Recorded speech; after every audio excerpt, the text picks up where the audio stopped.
Good afternoon, Mr. President, Madam Vice President, everyone. Thank you for joining us. This is an historic occasion.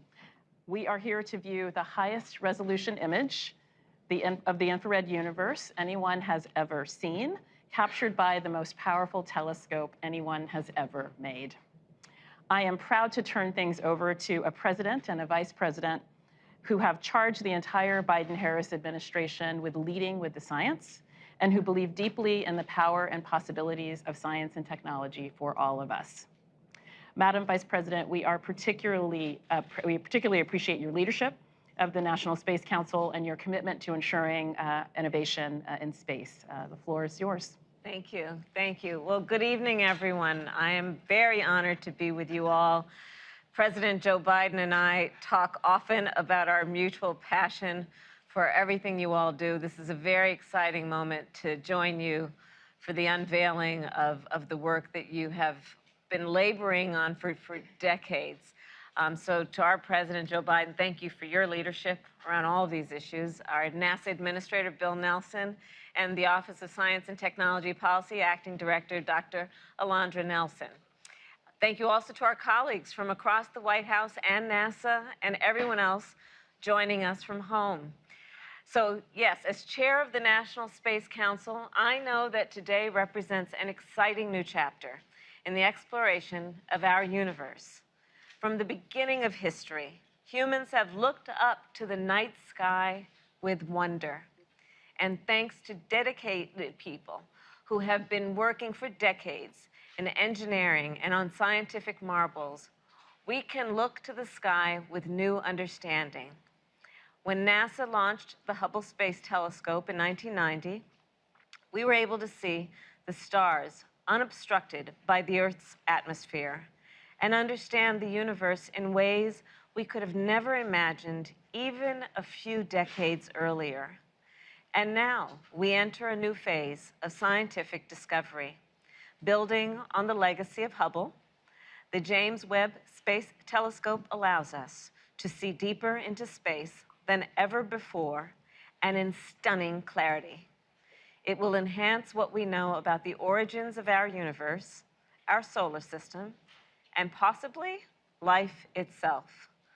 This was made possible by partnership among nations, and it is an example of how the scientific endeavor can build upon the international rules and norms that govern our cooperation in space. This telescope is one of humanity's great engineering achievements.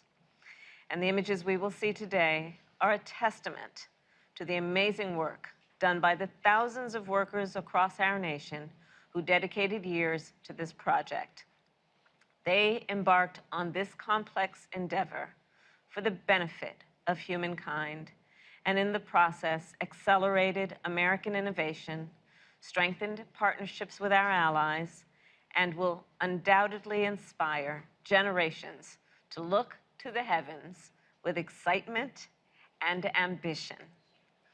With that, it is my great honor to introduce a leader who has always believed in the power of American innovation and international cooperation to achieve the remarkable, our President, the President of the United States, Joe Biden. Well, it's great to be with you all. And I was going to say good afternoon, but we're starting this meeting late because I was engaged in preparing for a trip to the Middle East. But today is a historic day. And thank you, Vice President Harris, Chair of the National Space Council. And thank you, my dear friend and our outstanding NASA Administrator and the only guy here that's been in space, Bill Nelson. Bill, you're a good friend. Thank you very much for what you're doing. And Dr. Nelson, you're doing a great job leading this Office of Science and Technology and Policy. It really is a matter. It really is amazing. 6.5 months ago, a rocket launched from Earth, carrying the world's newest, most powerful deep space telescope on a journey 1 million miles into the cosmos. First of all, that blows my mind. 1 million miles into the cosmos. Along the way, unfolding itself, deploying a mirror 21 feet wide, a sun shield the size of a tennis court, and 250,000 tiny shutters each one smaller than a grain of sand. Put together, it's a new window into the history of our universe. And today we're going to get a glimpse of the first light to shine through that window. Light from other worlds, orbiting stars far beyond our own. It's astounding to me when I read this and I saw the first. I mean, it really is. It's anyway, I don't want to, I'll see what they think when we see this. But light where stars were born and from where they die. Light from the oldest galaxies, the oldest documented light in the history of the universe, from over 13 billion, let me say that again, 13 billion years ago. It's hard to even fathom. Tomorrow, when this image is shared with the world, it'll be a historic moment for science and technology, for astronomy and space exploration, for America and all of humanity. You know, as an international collaboration, this telescope embodies how America leads the world, not by the example of our power, but the power of our example. A partnership with others. It symbolizes the relentless spirit of American ingenuity. And it shows what we can achieve, what more we can discover, not just about distant places, but about our very own planet and climate, like NASA's Earth Systems Observatory that we launched last year. That's why the federal government must invest in science and technology more than we have in the past. These images are going to remind the world that America can do big things. And they remind the American people, especially our children, that there's nothing beyond our capacity, nothing beyond our capacity. We can see possibilities no one has ever seen before. We can go places no one has ever gone before. You know, you've heard me say over and over again, America is defined by one single word: possibilities. Possibilities. I want to thank the team at NASA for once again showing that that's who we are. That's who we are as a nation of possibilities. And now let's take a look at the very first image from this miraculous telescope.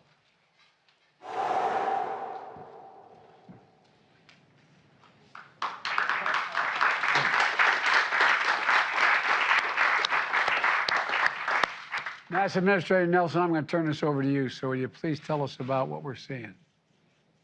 Mr. President, if you held a grain of sand on the tip of your finger at arm's length, that is the part of the universe that you're seeing, just one little speck of the universe. And what you're seeing there are galaxies. You're seeing galaxies that are shining around other galaxies whose light has been bent. And you're seeing just a small little portion of the universe. You know, 100 years ago, Mr. President, Madam Vice President, 100 years ago, we thought there was only one galaxy. Now, the number is unlimited. And in our galaxy, we have billions of stars or suns, and there are billions of galaxies with billions of stars and suns, and we're getting our first glimpse. As you said, Mr. President, we're looking back more than 13 billion years. Light travels at 186,000 miles per second. And that light that you are seeing on one of those little specks has been traveling for over 13 billion years. And by the way, we're going back further because this is just the first image. They're going back about 13.5 billion years. And since we know the universe is 13.8 billion years old, we're going back almost to the beginning. That is the discovery that we are making with this. There's another thing that you're going to find with this telescope. It is going to be so precise, you're going to see whether or not planets, because of the chemical composition that we can determine with this telescope of their atmosphere, if those planets are habitable. And when you look at something as big as this is, we are going to be able to answer questions that we don't even know what the questions are yet. This is what's happening. And it's because of this wonderful team that's out here. Part of that team, led by Thomas Zurbuchen, it was in trouble financially 5 years ago. He took it over. He got Greg Robinson, that you're going to meet, to direct it, and the result is what you've seen. So what an incredible team, joined, by the way, with our international partners, the European Space Agency and the Canadian Space Agency. So this is an international endeavor. It's amazing. I wonder what the press like in those other places. We're going to give time for the press to leave, and then we'll continue the briefing.